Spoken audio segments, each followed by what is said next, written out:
Agbenono nyenu sese. Ihe menono nyenu sese mto. Enyamedo vie zula. No china magbe ape. Egbe ya nye meje mianwo. No amegbo meja menwo. Egbe kigbe he akpokolo kude. Ape unya o didime. Mejolo. Meyedalo. Hihiame agamagbale de wotro na esiai. Ne ma on lokode nche ma vazu ame gbedeka.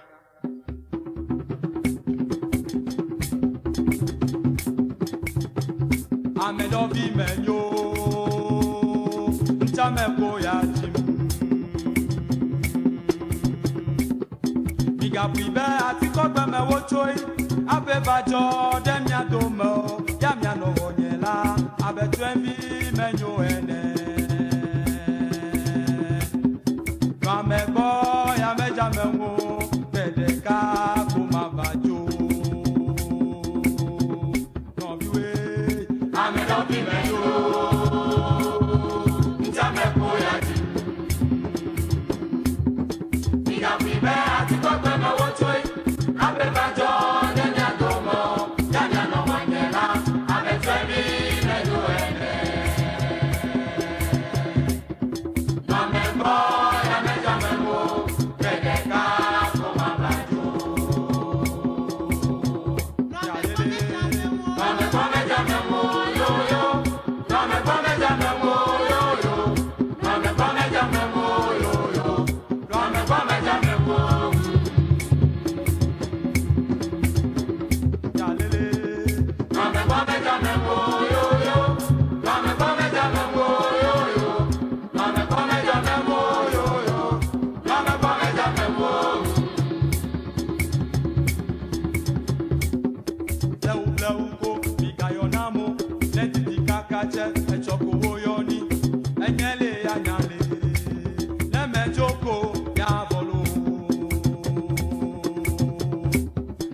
Santo